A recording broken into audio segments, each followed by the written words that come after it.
Boa tarde, pessoal. Estamos aqui mais um sábado e hoje nós vamos tocar direto para as novas informações, para o novo conteúdo, em vez de fazer a solução. E a solução dos desafios vai ficar num vídeo à parte, sempre assim. Vamos testar esse modelo por enquanto, beleza?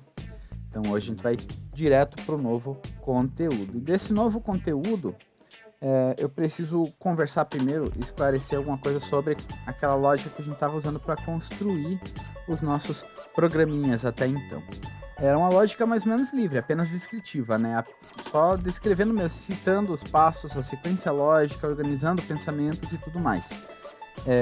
Essa sequência lógica dos fatos, ela estava no formato livre. Eu podia descrever da forma que eu quisesse, você descreve da forma que você quiser também.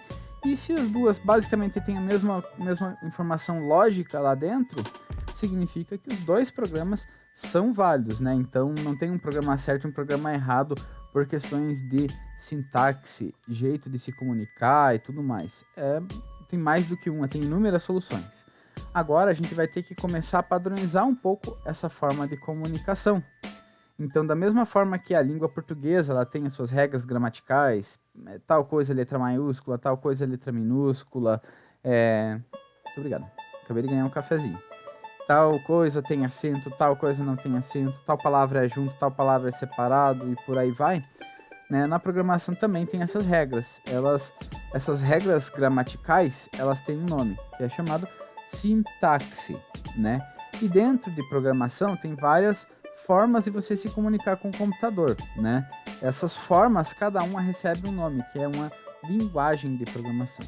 Então, dentre as linguagens de programação, o que muda de uma linguagem para outra? Muda que numa delas você tem que fazer tal coisa em maiúscula, tal coisa em minúscula. Na outra você usa dois pontos aqui, na outra você usa um ponto e vírgula ali. Então muda os caracteres que você usa para informar para o computador a lógica que você está querendo aplicar. É só isso que muda de uma linguagem para outra na hora de escrever o código. Porém, tem outras coisas que mudam também que não são na hora de escrever o código. Tem certas linguagens que você vai ter que instalar o SDK, vai ter que instalar o SDK, Software Development Kit, ou Kit de Desenvolvimento de Software, né?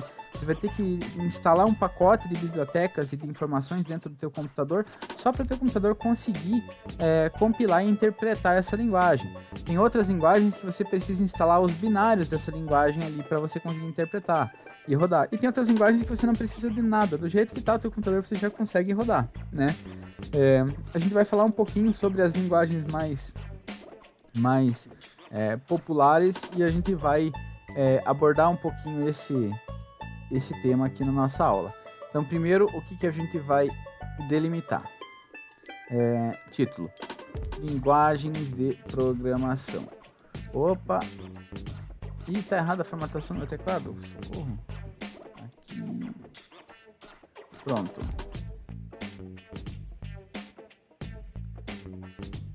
Linguagens de programação.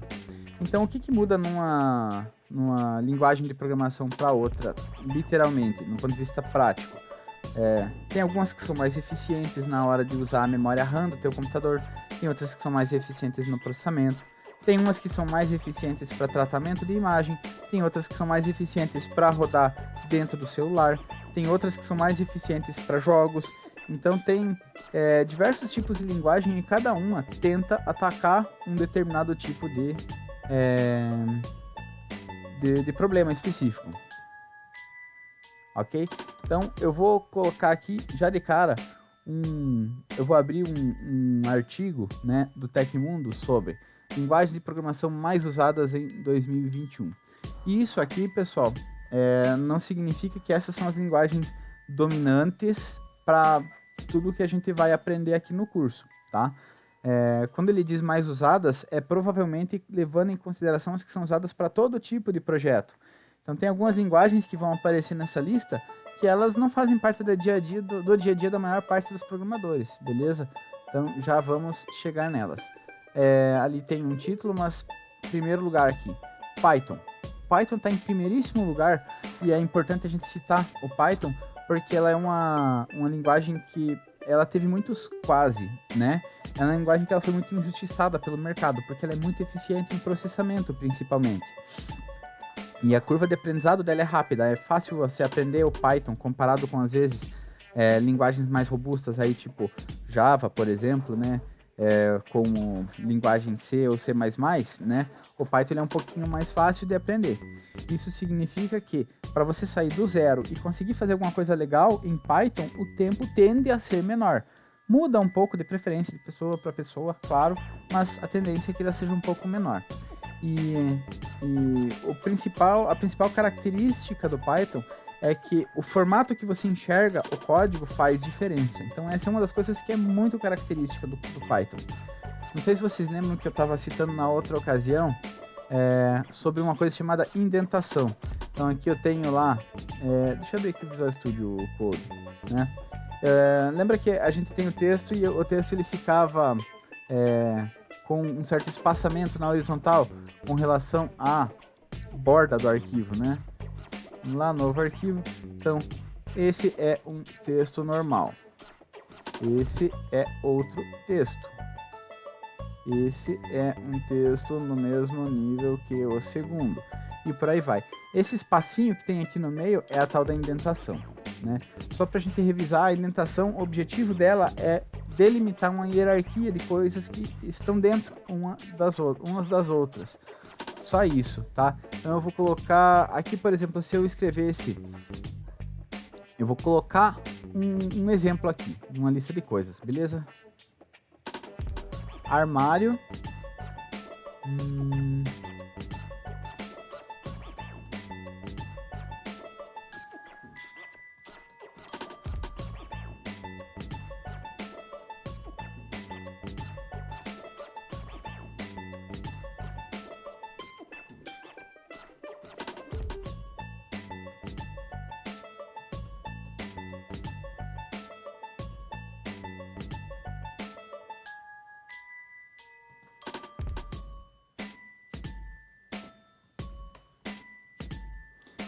Vamos lá, batendo o olho aqui na hierarquia. Se eu perguntasse para vocês o que tem dentro do pote de balas, alguém conseguiria me ajudar ou responder só usando essa estrutura visual que a gente colocou aqui, do jeito que está aqui no arquivo de texto? 7 belo e iogurte ali. Então eu tenho essas balas aqui, e hierarquicamente, como elas estão deslocadas para a direita, significa que essas coisas estão dentro do pote de balas. Então, se eu pegar e abro a porta do meu armário e olho o que tem dentro do armário, eu vou ver 3 potes apenas. Eu vou ver o pote de bolachas, o pote de açúcar e o pote de balas, né? Dentro dos potes tem outras coisas. Se eu levar em conta a hierarquia que está aqui, tem um objeto estranho. Quem é o objeto estranho?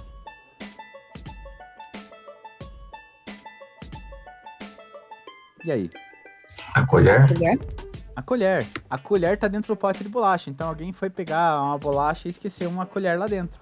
Então não é o lugar certo para a colher. A colher, ela tinha que estar aqui, ó. Gaveta de talheres. Colher. Eu vou lá e coloco a colher para lá e pronto. Agora ela tá no lugar certo. Por que eu digo isso? Porque é importante a gente saber o conceito de uma coisa estar dentro da outra. Lembra que eu falei que essa é a principal característica do Python? No Python é muito importante você fazer essa indentação, porque é ela que determina pro computador o que está dentro do que. Nas outras linguagens é muito comum você fazer também essa hierarquia. Porém, nas outras linguagens, C, Java, C++, JavaScript e etc., uma lista grande, C Sharp e por aí vai, a indentação é algo que não é tão forçado assim quanto no Python, não é tão compulsório. Você pode fazer ou você pode não fazer. Se você não fizer, o teu código vai ficar esquisito, difícil de ler, difícil de entender. Se outra pessoa ou até você mesmo daqui a um tempo for mexer nesse código, pode ser que não consiga fazer as coisas com a mesma eficiência. Por quê? Porque você não está entendendo o que está acontecendo, né? No Python isso não é opcional, você tem que seguir a hierarquia. Se eu fizer dessa forma e colocar assim, por exemplo, ó, o que significa aqui? Do jeito que tá aqui, significa que dentro do armário, eu abri a porta, eu tô vendo um pote de bolacha, um pacote de bolacha Bono, um pote de açúcar e um pote de balas. E se eu for lá no pacote de bolacha Bono e abrir ele, vai ter uma bolacha Maria lá dentro. Você vê como a lógica toda quebra por causa de um posicionamento de coisas? Aqui, ó. Esse posicionamento aqui tinha que estar aqui. Muda todo o significado. É assim que funciona nas linguagens de programação, só que é opcional. No Python não é opcional. ele muda de fato a forma que o computador vai interpretar, tá? Ele é muito usado para inteligência artificial, aprendizagem de máquina e umas coisas que são bem legais e talvez a gente chegue em algum momento nisso. Além disso, o Python você consegue fazer qualquer coisa. Você consegue fazer site, você consegue fazer sistema que opera banco de dados, você consegue fazer aqueles sites que ficam trocando, que nem tem... Aqui no Round 6 eu vi e vi que o cabelo da pessoa tá de outra cor. Sabe aqueles aplicativos que você manda uma foto e ele pinta o teu cabelo de outra cor? Né? Ou coloca uma versão que você tá mais velho? Esses geralmente utilizam um conjunto de códigos em Python para fazer esse tipo de transformação. Por quê? Porque é muito mais barato você fazer em Python. Você vai botar isso para rodar num servidor que vai processar, sei lá, 500 imagens por minuto, né? E ele não vai sofrer para processar 500 imagens por minuto. Se você fizer a mesma coisa em, sei lá, JavaScript, dá para fazer? Dá. Mas o mesmo servidor consegue processar 500 imagens por minuto? Provavelmente não, porque o JavaScript ele consome um pouquinho mais de recurso da máquina para rodar no servidor quando comparado com o Python, né? Então esse foi o Python. A próxima linguagem é o Java. O Java, ele é uma linguagem que ela está num nível de abstração intermediário ali, indo para o alto. Ele é usado muito para programar aplicativos de celular ou então software embarcado em... você vai encontrar aparelhos que ficam, por exemplo, radar de trânsito, ou aparelhos que você tem dentro da tua casa, o roteador que você tem, né? O roteadorzinho de internet, lá dentro, ele provavelmente o código que faz ele funcionar, provavelmente foi escrito em Java, né? Ou em C++ e C, essas duas linguagens aqui. Caio, qual que é a diferença de C para C++ e para C Sharp? A diferença deles é a sintaxe mesmo. C, ela usa uma sintaxe com uma lógica, o C++ usa uma sintaxe que tem uma lógica um pouquinho diferente, além de algumas mudanças de caracteres ali, de como você se referencia às coisas. Mas ainda no Java, né, um dos motivos principais para a galera usar bastante o Java é que você consegue com certa facilidade rodar uma máquina virtual do Java, né, que é a tal da JVM que ele chama aqui, né, Java Virtual Machine. Quando você roda uma máquina virtual do Java, você pega um pedacinho do teu computador e faz aquele pedacinho ali se comportar como se fosse um outro computador. E aí, esse outro computador que ele está se comportando, ele vai interpretar o Java de uma forma padronizada. Então, se eu pegar aquele código e rodo no meu computador, que é um computador verde com bolinha azul, aí eu vou lá e mando esse código, no caso, por exemplo, para a Ana, que está usando um computador amarelo com listras roxas. São computadores totalmente diferentes, com arquitetura diferente, com a lógica diferente e tudo mais, mas o programa vai rodar de forma padronizada, porque lá dentro, como que o teu computador faz a máquina virtual é diferente de como o meu faz a máquina virtual. Mas a máquina virtual que eles geram são idênticas, né? E aí você tem estabilidade porque o programa vai rodar em qualquer coisa. Software que está em geladeira, software que está em painel de carro, é muito comum ele ser em Java. C++ e C, eles também participam muito do mercado para esse tipo de produto. Automação industrial, automação residencial usa muito C++ e C também. C++ geralmente são programas que estão rodando nativos aqui no teu computador. Então provavelmente, sei lá, eu vou abrir um programa aqui, é muito comum usar até mesmo em jogos, programas que vão fazer tratamento local de imagem. Eu vou abrir por muito tempo programas como o WinZip, era em C++, né? Programinhas que você instala no computador e está rodando, a maior parte deles são em C++. C, ela é uma linguagem um pouquinho mais baixo nível, assim, quer dizer que ela está mais próximo da linguagem de máquina. Quando você tem aqui um HD externo, que nem o caso aqui, o HD externo, dentro dele ele tem uma plaquinha. Essa plaquinha aqui, ela tem um software embarcado nessa plaquinha que cuida para controlar a forma como o HD funciona. Provavelmente essa plaquinha foi programada em C, porque esse é o tipo de coisa que a linguagem C tem melhor eficiência, que é interface com hardware, comunicar com hardware, tá?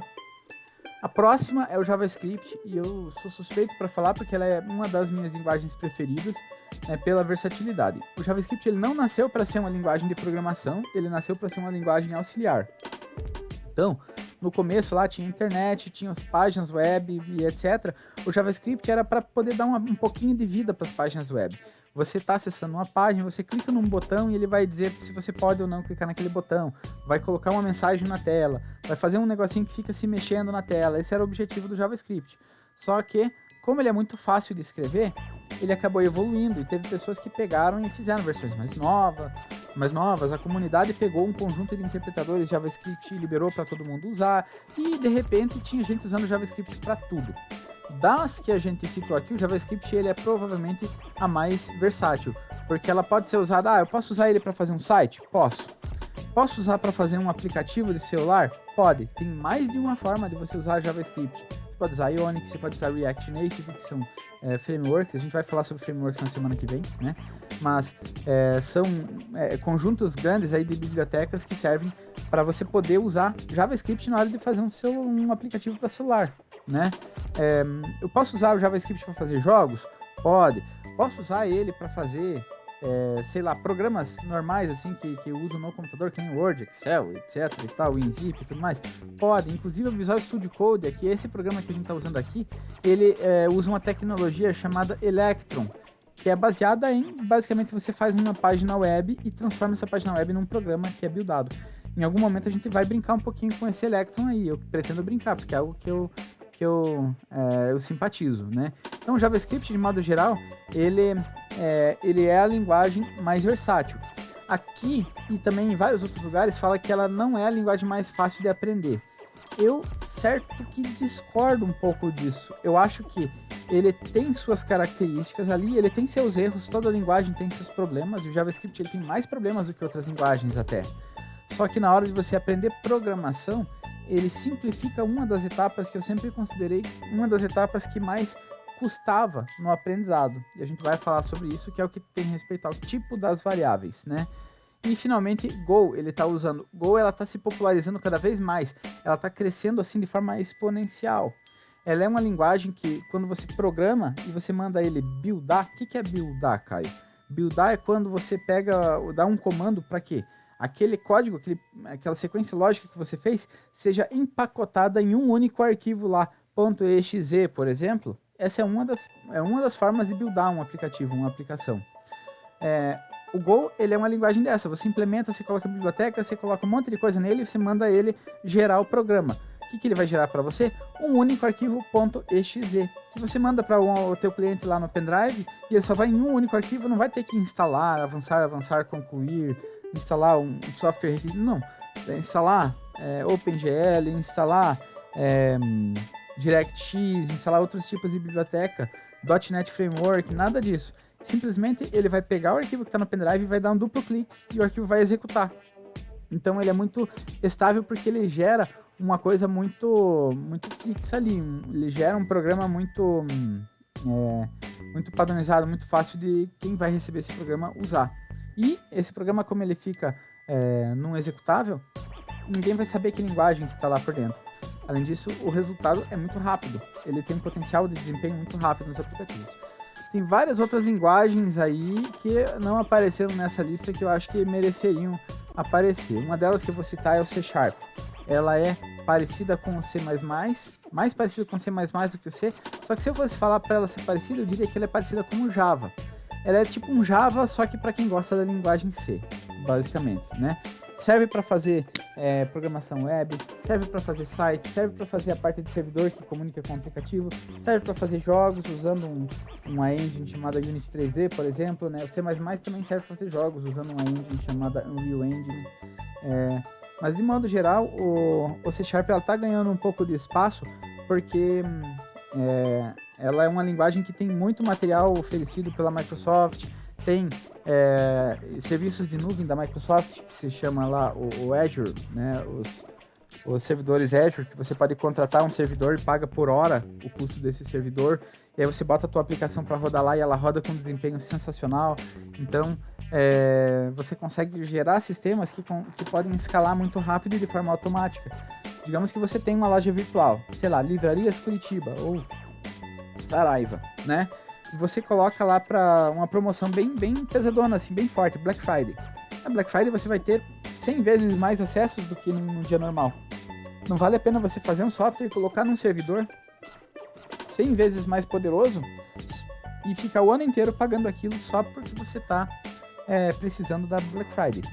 Você faz um serviço normal, que está no servidor básico. Quando chega Black Friday, conforme as pessoas vão entrando, o sistema já vai aumentando a capacidade dos servidores automaticamente, de acordo com a necessidade, né? E o Azure se popularizou porque ele, apesar de não ter sido o primeiro, foi um dos que entregou uma maneira mais fácil de você fazer isso de forma automática, porque ele já entregava mais ou menos pronto, uma sequência de você fazer essa automação. Hoje em dia não é só ele, tem para qualquer linguagem que eu citei aqui, para JavaScript, para qualquer uma, você consegue fazer os sistemas que ampliem a capacidade de forma automática, né? Mas com isso ele de fato ficou um tempo na frente no mercado. Tem alguma linguagem que vocês ouviram falar e que gostariam de trocar uma ideia a respeito?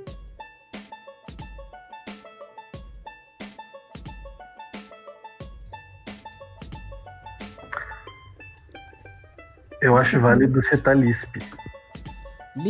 Lisp é uma maldade tremenda. Lisp é o seguinte: em algum momento alguém precisou criar a primeira linguagem de programação. Essa linguagem não foi o Lisp. Depois disso, alguém precisou criar a segunda linguagem para resolver problemas que a primeira linguagem não dava conta. E depois foi criada uma terceira e uma quarta. E de repente estava uma bagunça de gente criando linguagens de programação. Na altura dos anos 70, né, existia um monte de linguagem que foram abandonadas hoje em dia, né? Mas era assim, cada empresa criava a sua própria linguagem de programação. E não existia nenhum tipo de padronização em cima disso. Então, em algum momento, né, alguém chegou e falou, cara, a gente precisa padronizar a forma de gerar comunicações, interpretações lógicas e etc. Então, é aí que entra o Lisp. Ele tem um potencial de padronização gigantesco. Ele serve e é a ferramenta mais adequada, hoje em dia, se você quiser criar a sua própria linguagem de programação, por exemplo. E você também pode usar ele para resolver problemas simples de software, só que, claro, ele é um pouquinho mais complexo. Por quê? Porque ele é mais versátil, ele é mais genérico do que as outras linguagens. Então dá um pouquinho mais de trabalho para você fazer as coisas básicas. Mas ela é uma linguagem que tende a ter um desempenho bem maior do que quase todas as outras linguagens para resolver o mesmo problema. Por quê? Porque ele está mais próximo do processador, ele está numa camada mais básica, você está falando com as instruções do processador.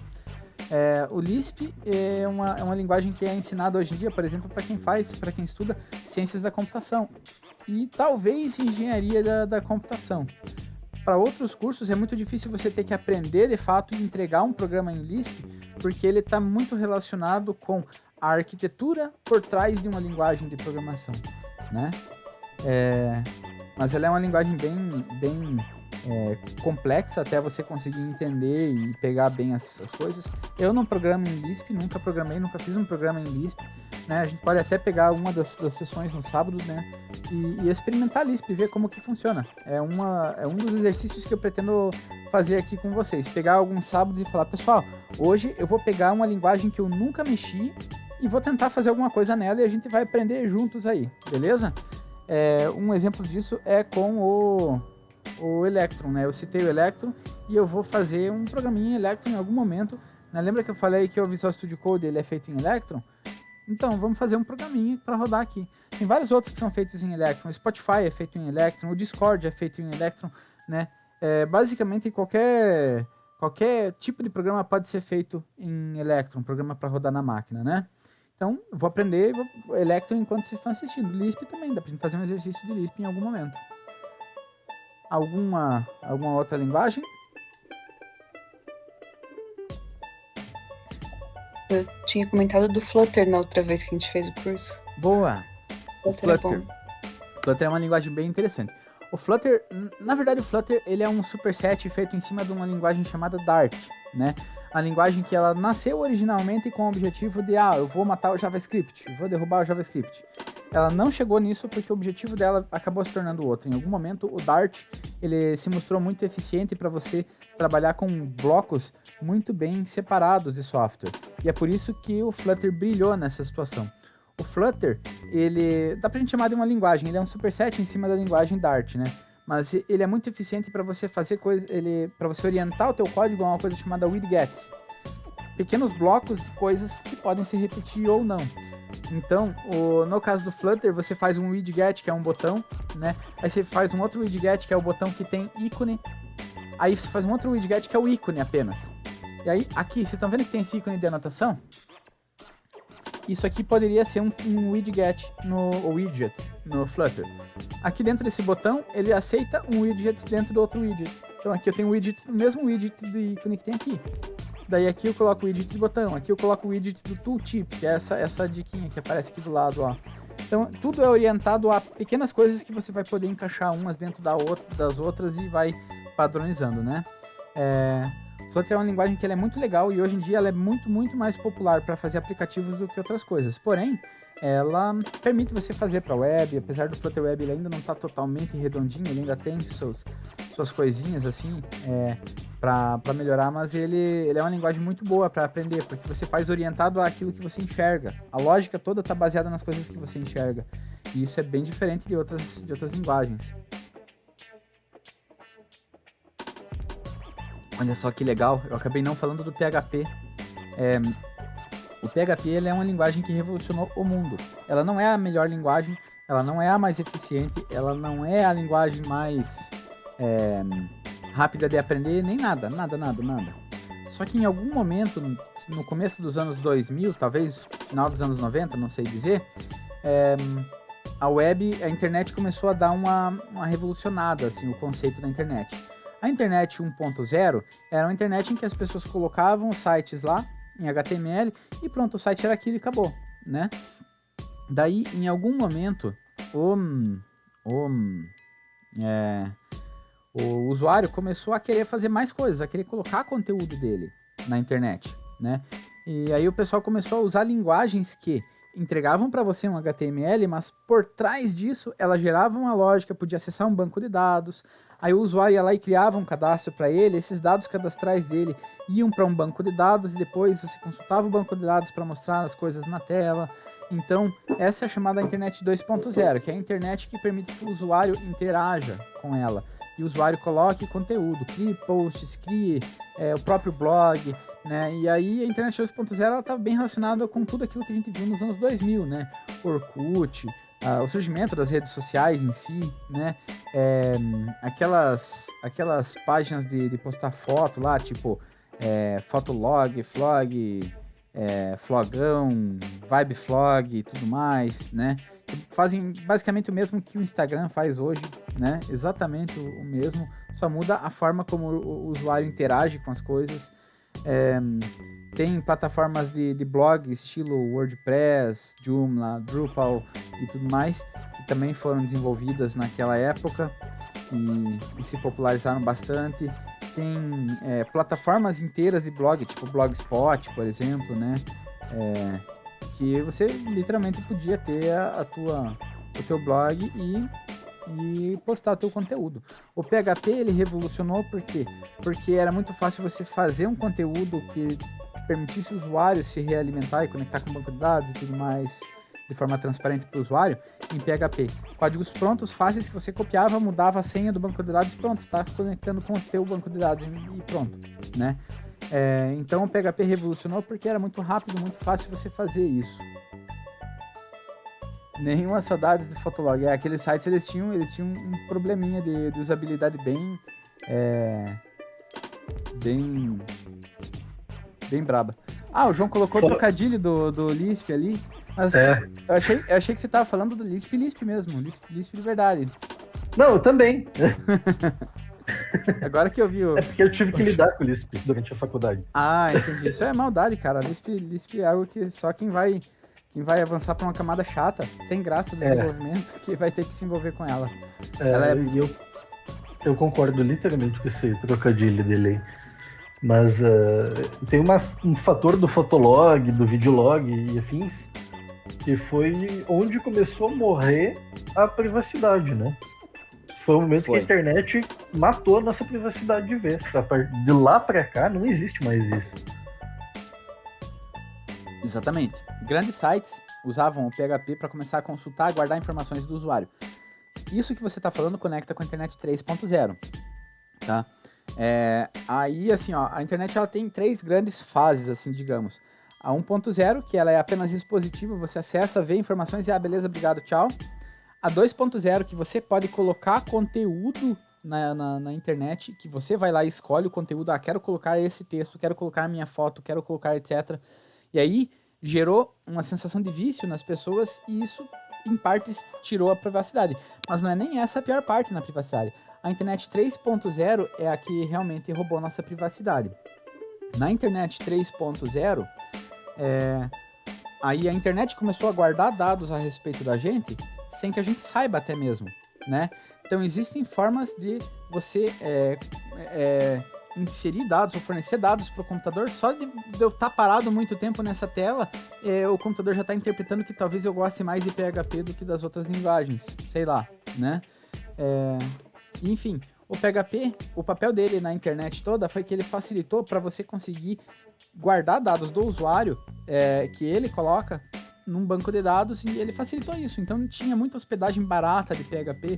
Hospedagem é o lugar onde você guarda os arquivos do teu site, do teu sistema. E ele permitiu também, o PHP, existiam outras linguagens que faziam a mesma coisa. Isso é muito importante que fique claro. Existiam outras. Mas com o PHP, o caminho para você botar para rodar era mais curto. Então, todo mundo vai pelo caminho que sofre menos. Por exemplo, o .NET, ele fazia a mesma coisa que o PHP. Só que para você fazer funcionar um servidor de .NET era um pouquinho mais chato, um pouquinho mais complicado. Então todo mundo ia pelo caminho mais barato, que é o PHP. Aí, nessa de hospedagem barata, eles iam lá e colocavam empresas de hospedagem, você coloca o teu site para funcionar e paga tipo R$2 por mês para o site continuar no ar, né? E aí, a maior parte deles oferecia serviço de hospedagem de PHP, né? Tinha até gratuito, né? Daí era gratuito o teu site. E no cantinho eles colocavam um anúncio, né?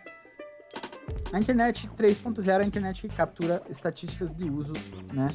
E o PHP já não era mais daí quem brilhava nessa situação. Mas hoje, se você pegar a web, a internet mesmo, aquilo que a gente navega, aproximadamente uns 2/3 de tudo que existe na internet ainda é em PHP. A chance desse site que a gente está acessando ele ser em PHP é bem alta, né? É muito comum isso. É o único que permite hoje em dia? Não, tem vários outros. Mas PHP ainda é o mais popular para a internet. Ela só não é a linguagem mais popular de uso pela humanidade, porque, como eu falei, ele não serve para você fazer um aplicativo, ele não serve para você fazer um programa que está rodando aqui na tua máquina, ele serve para você fazer coisas web. E ele abriu uma nova frente para desenvolvimento de software web, que é literalmente você ter softwares que estão rodando na web, que você não precisa instalar no teu computador. Muitas empresas têm um sistema para cadastrar a nota fiscal, para colocar as coisas, tudo na web. E isso começou mais ou menos uns 14, 15 anos atrás, talvez, a serem criados sistemas dessa forma, e que quando você contrata esse sistema, você contrata uma assinatura, estilo um Netflix da vida. E você não precisa mais comprar o software, você só paga aquela mensalidade e pronto. Você tem R$10 para cada usuário, eles cobram, e você tem todos os teus usuários acessando o sistema com os dados lá e tudo mais. O PHP facilitou o caminho para isso. C++ a gente já falou. TypeScript. Na verdade, o TypeScript ele não é exatamente uma linguagem, né? Ele é um superset criado em cima do JavaScript. O JavaScript ele tem um problema grave, lembra que eu falei que é a tipagem? Que eu acho que é uma vantagem dele, né? Muita gente acha uma desvantagem. A tipagem das variáveis. A gente vai chegar no que são variáveis daqui a pouquinho. Ele não guarda o tipo das informações de forma tão rigorosa quanto Java, C, C++ e etc. Então tem pessoas que preferem programar quando a tipagem é forte. Não apenas isso, existem estatísticas mostrando que, de fato, erros relacionados ao tipo dos dados são mais comuns no JavaScript. Ou seja, você tem um software que está pronto, está publicado e está lançado comercialmente e dando lucro. Mas ele tem um bug. E esse bug aconteceu por causa de um problema de tipo de variável gerado no JavaScript. Esse tipo de bug é o bug mais comum. Infelizmente, ele acontece porque as pessoas não cuidaram com tanto detalhe do tipo da variável no JavaScript. Aí o TypeScript ele é o quê? Ele é um superset que fiscaliza o teu código de JavaScript para garantir que você está respeitando todos os tipos. Só isso, né? Ele é um cão de guarda que fica cuidando do teu código em JavaScript. Então o TypeScript ele não é uma linguagem, porque depois que você manda ele gerar, ele vai compilar aquilo tudo em código JavaScript puro, sem nada de tipagem. Só que enquanto você está editando, você se obriga a cuidar com mais rigorosidade das tipagens. Então ele é um JavaScript, mas com tipos. Por isso, TypeScript, né? O Ruby ele é uma linguagem muito boa também que dá pra gente citar, porque ele é uma linguagem que ela oferece alto desempenho para aplicações isoladas, para pequenos serviços e tudo mais. Então tem várias startups que preferem fazer isso, porque daí elas deixam uma equipe cuidando de um produto, outra equipe cuidando de outro produto, às vezes um desenvolvedor cuidando de um produto, outro desenvolvedor cuidando de outro produto. E você pode ter vários produtos em Ruby rodando de forma totalmente independente, eles conversam entre si para trocar informações e tudo mais, de uma maneira bem transparente. E a produtividade do Ruby é razoavelmente alta, assim, então o tempo que leva do zero até você criar um sistema bem básico no Ruby, ele não é menor do que todas as outras, mas ele é uma das que tem menor tempo para isso, né? Depois que o pessoal já tem um domínio. Se você pegar alguém que tem domínio de JavaScript, alguém que tem domínio de PHP, alguém que tem um domínio de Python, um domínio de Ruby e etc, e botar todo mundo lá lado a lado para fazer a mesma coisa, provavelmente o cara do Ruby e o cara do Python vão terminar mais ou menos juntos e vão ser os primeiros a terminar, né? Um sistema simples. Go, eu já falei. Ok, falamos bastante de linguagem, só que agora a gente vai ter que programar um pouquinho, né? O que é, no fim das contas, uma linguagem? Cada linguagem ela é uma padronização daquilo que a gente estava fazendo daquela lógica lá, né? Então, quando eu digo uma padronização, eu estou dizendo, na prática, que eu preciso respeitar algumas regras na hora de escrever, senão o computador não vai entender. Só isso, beleza? E lembra que eu falei que algumas linguagens você tem que instalar alguma coisa, outras linguagens você não precisa instalar nada no teu computador. Hoje a gente vai usar um exemplo que não precisa instalar nada. Então, eu vou aqui, numa página qualquer, vou acessar o Google. Google. Tô aqui, pesquisei Google no Google. E eu vou aqui e vou inspecionar. Tá vendo aqui? Botão direito, ó, cliquei com o botão direito em qualquer lugar aqui vazio, né, no meio do nada. E inspecionar. Abriu essa tela aqui. Essa tela ela tem várias ferramentas importantes e no decorrer de vários sábados a gente vai conhecer cada uma delas. Mas hoje a gente vai, e eu vou explicar o que cada uma delas faz. Mas hoje eu vou falar especificamente sobre a console. Aqui na console, ó, às vezes ela dá uns erros aqui, mas pode ignorar, isso aqui é um erro relacionado com o site mesmo. Eu vou vir aqui e vou limpar, clicar nesse símbolo proibidinho. Eu estou usando o navegador do Google Chrome. Tá vendo que aqui tem texto? Eu posso digitar texto aqui, ó, né? Caio, mas o que tem a ver esse texto? Esse texto, pequenos gafanhotos, é JavaScript. Aqui é o interpretador de JavaScript que está no computador de cada um de vocês, que já está funcionando, você não precisa instalar nada além do navegador. Caio, eu não uso o Google Chrome. Pode ser no Firefox, pode ser no Brave, pode ser até no Internet Explorer lá no Edge, né? Caio, por que você usa o Chrome se ele consome tanto recurso? Olha, devo dizer que ele consome recurso, sim. Mas não é tanta diferença assim com relação aos outros. É mais pela piada mesmo que a internet gosta do que de ser, de fato, uma informação verdadeira. Porque depende muito do que é que você está acessando e tudo mais, né? Muito bem. E como que eu vou interpretar código aqui do JavaScript? Eu posso de duas formas. Eu venho aqui num editor de texto aqui, pego um código em JavaScript, vou colocar aqui. Opa. Aqui, Hello World, eu fiz o código aqui, né? Por várias vezes aqui. Várias vezes aqui o código. Eu posso vir aqui, pegar aquele blocão de código que eu copiei, fiz Ctrl C. Agora eu vou ver aqui e vou dar Ctrl V. Então, ó, ele executou o código, ele fez o que precisava e escreveu N vezes aqui o termo Hello World. Só para vocês entenderem, o termo Hello World, sempre que você for começar uma linguagem nova ou alguma coisa nova no ramo da programação, comece com Hello World. Olá, mundo, né? Dizem os ancestrais aí, né? Lá no século 8 a.C., ele já se acreditava que sempre que você for fazer alguma coisa no computador, você tem que colocar Hello World, senão espíritos ancestrais vão puxar o seu pé, né? Ah, boa, a gente já vai falar sobre a engenharia social e alteração na console, né? Já vamos comentar um pouquinho sobre isso ali que o João falou. Lembra que eu falei que eu posso pegar código, só para não perder a sequência dos fatos, que eu peguei um bloco de código, daí eu vim aqui na console e colei, né? Tem alguns sites que eles vão falar lá, gostaria de deixar o seu Facebook, sei lá, rosa, verde, né, laranjado? Copie esse código aqui e vá lá na console, dá Ctrl V e Enter. Aí você vai lá e dá Ctrl V e realmente o teu Facebook fica laranjado. Muito bom. Porém, no momento que você fez isso, provavelmente ele instalou alguma coisinha no meio daquele código, escondido no meio daquele código, algum código malicioso que está capturando alguma informação sua, tirando alguma coisa de privacidade e enviando para um outro lugar. Então, guardando estatísticas de uso ou fazendo coisas que você talvez não queira que eles façam, né? Às vezes até mesmo assumindo controle, roubando a tua conta na rede social. Então, sempre que um site te entregar código e falar, pegue esse código, cole na console e aperta Enter, não faça isso. porque a chance de ter código malicioso ali no meio é muito alta. Só faça isso se você ler o código, interpretar os comandos e você se sentir muito seguro e tiver certeza que você interpretou e que não tem nada de código malicioso, beleza? Então a console, ela é uma porta para você ter acesso a coisas bem críticas no computador. Outra coisa que dá para mostrar aqui,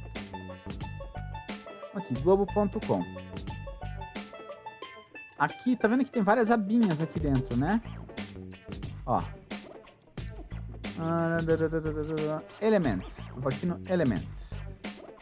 Digamos que eu vou pegar uma notícia qualquer aqui. Deixa eu ver. Nossa, tá estranho o formato do site, né? Cadê? Aqui, ó. Tá vendo aqui? Eu posso vir aqui... cadê? Cristiano Ronaldo. Perdi o Cristiano Ronaldo. Ah, tá aqui, ó.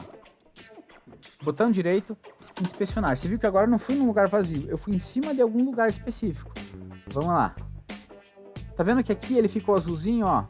Ah, não, foi aqui? Não, agora. Ficou azulzinho aqui, ó. E olha o conteúdo, tá vendo aqui? Isso aqui, que tá aqui em cima, é o código que gerou aquela notícia que tá lá.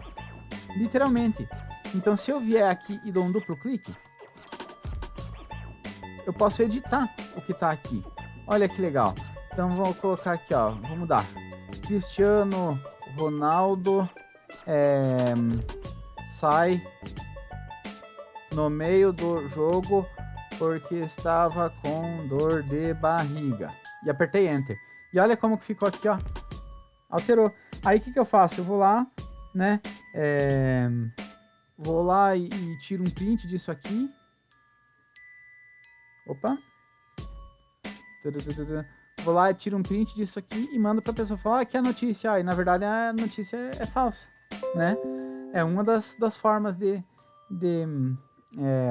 você propagar notícias falsas. Você vai num site que é conhecido, edita aquele HTML e coloca. Ah, eu posso editar a imagem aqui? Olha, até pode editar a imagem, dependendo de como que tiver construído o site, ele fica mais fácil ou mais difícil. Então aqui tá a imagem, ó, tal, e aqui tá a imagenzinha, ó. Então eu vou colocar uma imagem do Bob Esponja ali, por exemplo. Bob Esponja.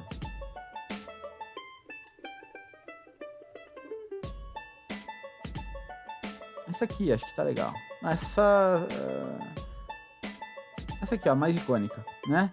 Então o que eu vou fazer com essa imagem? Ó, botão direito, abrir imagem em nova guia. Estou vendo aqui essa imagem, ó. Lá em cima eu tenho o quê? Eu tenho o link dessa imagem, ó, o URL dessa imagem, né? Então, venho aqui e copiei. Aí eu volto pro globo.com. Aqui onde tem essa imagem, ó, vou dar um duplo clique, vou apagar a imagem antiga. Ah, mas não era nem essa, ó. É essa aqui que eu tenho que mexer, ó. SRC, tá vendo, ó? Onde tem o SRC, que é a abreviação de Source. Então aqui eu vou apagar a imagem antiga e vou colar a imagem que eu peguei agora. Enter. Ó, nem deu. Provavelmente tem alguma outra parte que não tá deixando... Opa! Que não tá deixando eu trocar a imagem. Depende do site, ele tem algumas inspeções que não deixam você renderizar imagem que não são de dentro do próprio site e tudo mais. Ou eu posso ter feito alguma coisa errada também, mas a grosso modo, de modo geral, se não tiver nenhum tipo de bloqueio, você pode ir lá e simplesmente trocar uma imagenzinha que não tem problema. E aí você cria uma imagem falsa, com a foto sua na capa do Globo.com, por exemplo, se quiser. Mas aí você ainda está indo pelo ponto, eu diria até mais inofensivo da engenharia social, né, Caio? Não sei se tu lembra o que aconteceu comigo um tempo atrás, mas eu tive uma situação onde o pessoal estava tentando roubar minha Steam, utilizando esse mesmo esquema através da página. Eu deixei até o link do vídeo ali da alteração na página da Steam, porque eles estavam dizendo que poderiam banir minha conta por motivos de denúncia e tal. Isso. Então, é bem xaropinho esse tipo de coisa, principalmente quando você consegue ficar gerando botões aleatórios na página. Até antigamente, lá nos primórdios aí da internet, no tempo que tudo era mato, você tinha um tipo de ataque a sites que era o sistema de injeção, né? Que hoje em dia já é bem raro de acontecer. Isso. Injeção é quando você injeta código no site para executar esse código lá dentro do servidor desse site. por exemplo, sei lá, eu venho aqui na busca, ó, eu tô logado com a conta da André porque a gente usa para assistir o Globoplay, né? Aqui na busca. Então, digamos que ao invés de colocar aqui na busca Cristiano Ronaldo, eu vou aqui e vou colocar código, assim, vou colocar código de programação, né? E esse código de programação, se eu souber mais ou menos como que tá lá no servidor, a parte que interpreta o que tem na busca, poderia ser que eu colocasse código aqui dentro que fizesse o servidor interpretar aquele meu código e aí executar comandos dentro do servidor que quem projetou o servidor não queria que esse comando fosse executado. O nome disso é Code Injection ou Script Injection, tem vários nomes, né? E aí, dependendo do tipo de código que está injetando, você vai ter nomenclaturas diferentes também, tipo SQL Injection, que é quando você está injetando código no banco de dados daquela outra pessoa. É muito comum o pessoal fazer isso para capturar a lista de usuários cadastrados num site, num determinado site. Tem códigos que se você colocar no Google como capturar a lista de usuários cadastrados num site, provavelmente você vai encontrar uns 3 ou 4 métodos, e metade dos sites que vocês têm cadastros por aí, se você usar aquilo lá, mesmo hoje em dia, tem boa chance de conseguir. Porque apesar de ser um dos problemas mais conhecidos da computação, ele não é um dos problemas que é mais cuidado para resolver. Mas, enfim, aqui tem um monte de erro, né, no site da Globo. Enfim, é assim que a gente edita os conteúdos. E hoje, deixa eu puxar aqui só, a gente tava no Google, né? Hoje eu vou mostrar como que a gente roda código aqui dentro. Então aqui eu posso rodar vários trechos de códigos e eu vou segurando Shift Enter e consigo pular de linha para poder colocar mais código. Então para isso eu vou ter que criar alguns conceitos. Hoje eu vou criar um conceito bem básico. Na próxima aula eu vou dar mais ênfase nas informações da linguagem mesmo, que é o JavaScript. O que são variáveis, o que são os tipos de variáveis e tudo mais. Então hoje, a princípio, a gente vai fazer bem simples. Vamos lá. Cadê aqui? Opa! Eu estou criando uma variável chamada teste e o conteúdo dela vai ser Hello World. Tá aqui do lado. Hello World. Vou dar Enter. Acabei de criar uma variávelzinha. Acabei de criar uma variávelzinha que está dentro da memória RAM do meu computador. O nome dela é teste e o conteúdo dela é Hello World. Se eu quiser ver o que tem nessa variável, eu simplesmente digito teste. E ele vai me retornar lá dentro dessa variável teste. Tem Hello World. Tá vendo que flechinha para a direita é o que eu estou enviando. Flechinha para a esquerda, essa flechinha aqui, ó, é o que o computador está me devolvendo. Beleza? Aqui, link para frente, teste. Eu mandei o nome da variável e ele me retornou isso aqui. Então a gente consegue colocar outros tipos de conteúdo aqui dentro, usando código sem a menor dificuldade, tá? Aqui é só o primeiro contato. Nosso desafio hoje não vai ser ainda dentro dessa linguagem de programação. Mas aqui o primeiro desafio a primeira coisa que a gente vai fazer é fazer contas. Eu posso colocar aqui 2 vezes 3, ele calcula 6. Se eu colocar aqui, sei lá, 25 mais 18 vezes 971 menos 123,54 vezes 1,1. Aí tudo isso eu quero que fique dentro de um parênteses aqui e vezes 0,12645, né? Opa, é para ser ponto e não vírgula. Ponto, 12645. Ponto aqui.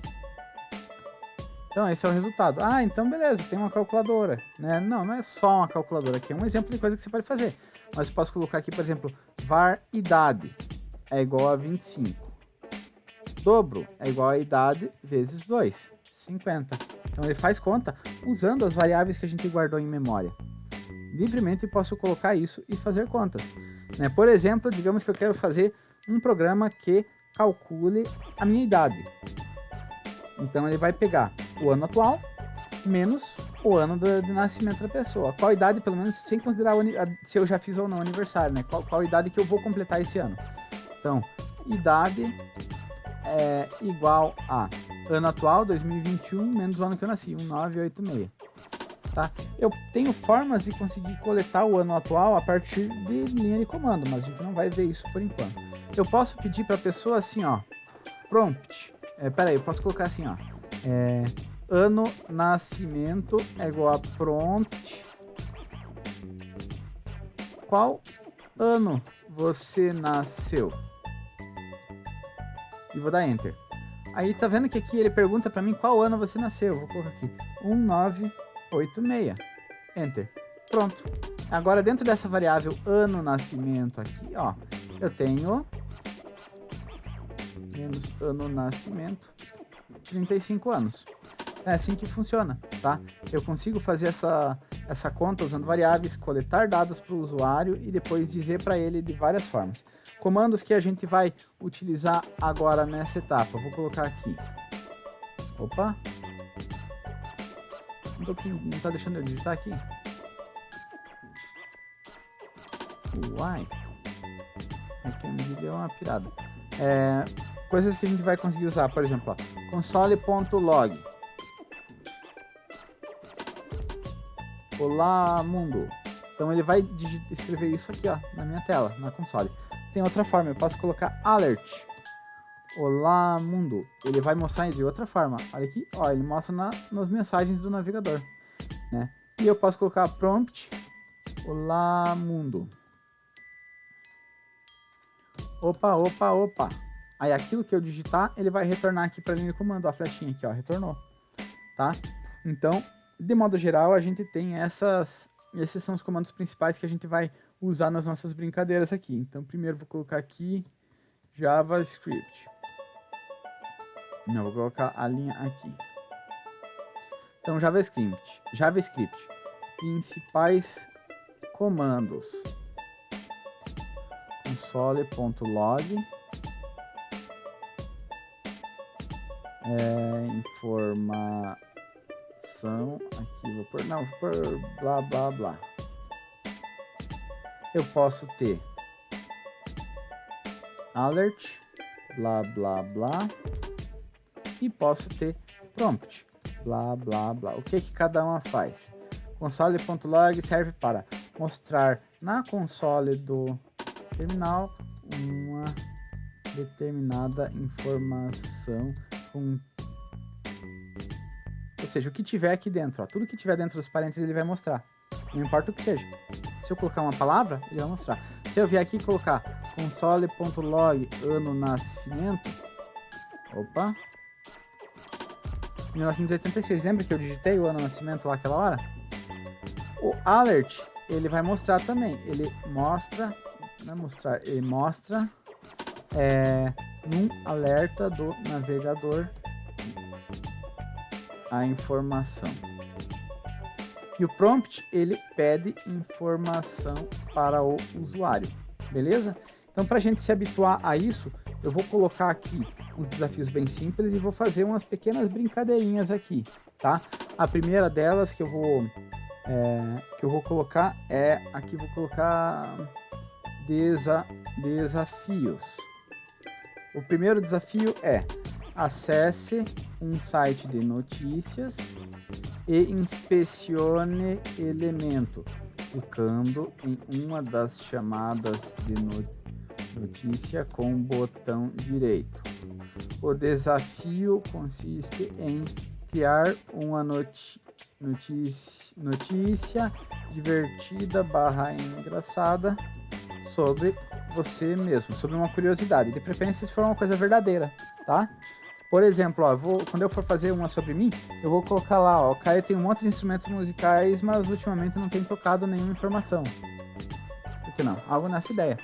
Beleza? Então esse é o primeiro dos desafios, pra gente acostumar com a console. O Caio vendeu um cavalo por um computador, ou o contrário. Troquei um computador por um cavalo. Lá por 1997, eu acho, mais ou menos. Histórias, qualquer eu vou contar essa história. E o segundo é: faça um programa para rodar na console do computador que pergunte o nome do usuário e a seguir fale que não gostou desse nome. Beleza? Como que eu faço um programa disso? Calma que eu já mostro. E o terceiro é: faça um programa Para rodar na console do navegador, não é do computador não. É do navegador. Que pergunte. Deixa eu ver.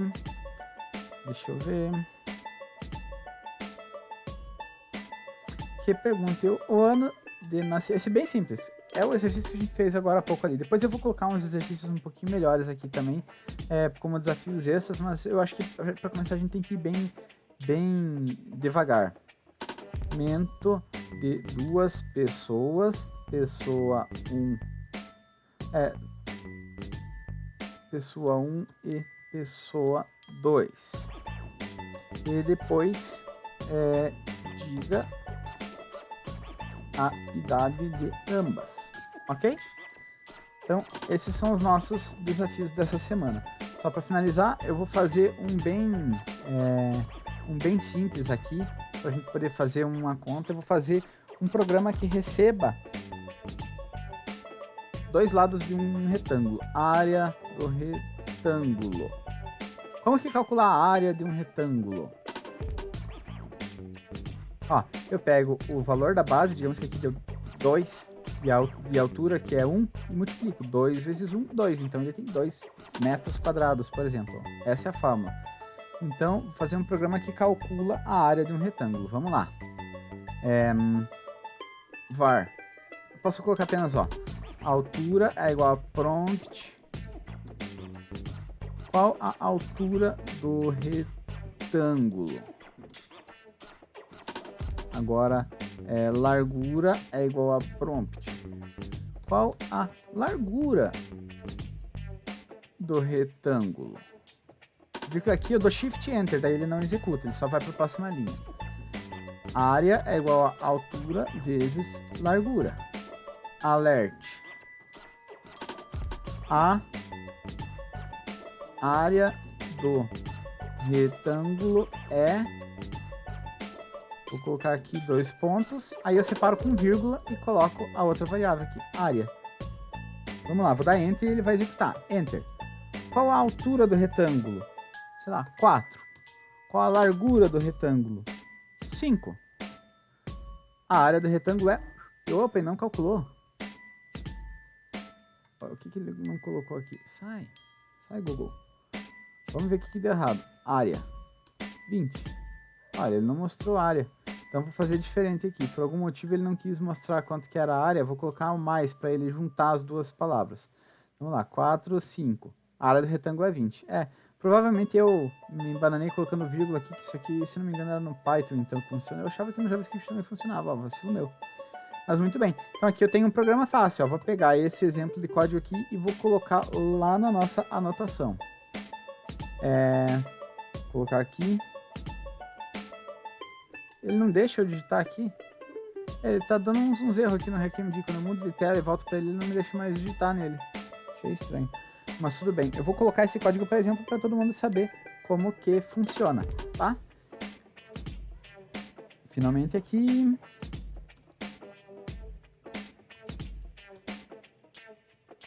Olha que legal. Quando eu faço assim, ó, usando JavaScript, né, para ele saber qual é a linguagem. Vou colocar o igual aqui porque eu acho que fica legal com aquela paradinha aqui, ó. Ele já me diz o número das linhas, ele já me diz, ele muda de cor cada coisa. Então aqui eu tenho um exemplo de código. Vou colocar aqui assim, ó.